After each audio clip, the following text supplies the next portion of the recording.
नमस्कार, मेरा नाम डॉक्टर प्रिया पालिमकर। मैं इंटरवेंशनल कार्डियोलॉजिस्ट हूँ, head of department of cardiology at Sahyadri hospital, Nagar road हूँ। तो आज हम डिस्कस करेंगे एक प्रोसीजर के बारे में जिसको transcatheter aortic valve replacement कहा जाता है, यानी कि टैवर या टैवी। तो ये प्रोसीजर किन लोगों में किया जाता है?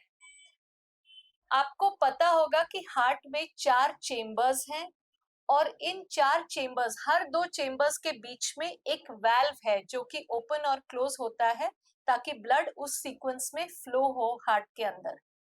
जो लेफ्ट वेंट्रिकल है, जो लेफ्ट साइड का लोअर चेम्बर है, वो हार्ट की सबसे बड़ी आर्टरी आयोटा से कनेक्टेड है और इसको गार्ड कर रहा है एक वाल्व जिसको कि आयोटिक वाल्व कहा जाता है। नॉर्मली ये वाल्व में 3 लीफलेट्स रहते हैं और कुछ लोगों को कॉन्जेनाइटली यानी कि जन्म से 2 लीफलेट्स रहते हैं जिसको बाइकस्पिड आयोटिक वाल्व कहा जाता है। तो हर किसी को नहीं, लेकिन कुछ लोगों को ये वाल्व में एज एज इंक्रीजेस इसमें कैल्सिफिकेशन हो जाता है, ये हार्ड हो जाता है और इसका ओपन और क्लोज होने का जो ये फंक्शन है वो कम हो जाता है, वो ठीक से ओपन नहीं हो पाता, जिस वजह से वो वाल्व में स्टेनोसिस हो जाता है, यानी कि उसका ओपनिंग कम हो जाता है और इस वजह से ब्लड फ्लो जो है लेफ्ट वेंट्रिकल से आयोटा की तरफ कम होता है।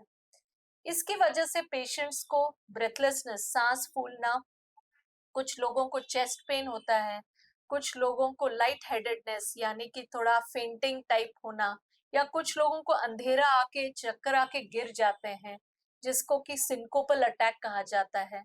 कुछ लोगों को इरेगुलर हार्ट बीट्स यानी कि पैल्पिटेशन जैसा फील होने लग जाता है। तो ऐसे सब सिम्टम्स अगर हो तो अपना एक 2D इको अवश्य कराएं।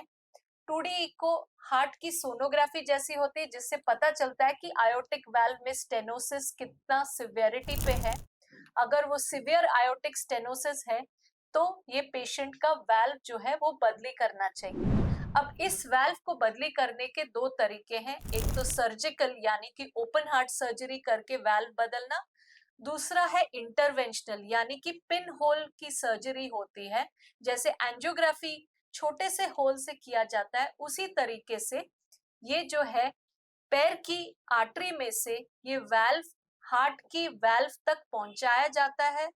वो वाल्व की जगह ओपन की जाती है और वहां पे वो वाल्व फिट किया जाता है जिसको कहते हैं कि transcatheter aortic valve replacement.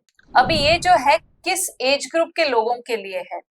जो यंगर लोग हैं उनको surgical open heart valve replacement करना चाहिए, बट जो एजेड लोग हैं 65 75 के ऊपर के जो लोग हैं जिनके सर्जरी के रिस्क ज्यादा हो और जो लोग बहुत ही फ्रेल हैं, जो सर्जरी विथस्टैंड नहीं कर सकते, इन लोगों में transcatheter aortic valve replacement एक बहुत ही सरल उपाय है जो आजकल काफी सक्सेसफुली पूरी दुनिया में हो रहा है और हमारे यहाँ भी हो रहा है।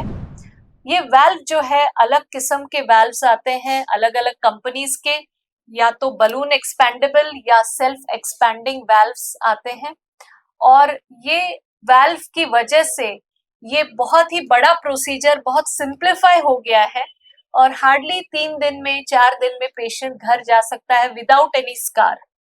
सो इसके बारे में अगर आपकी कोई क्वेरीज हो तो आप हमारे कमेंट बॉक्स में लिख दीजिए and we will get back to you with the answers. Thank you.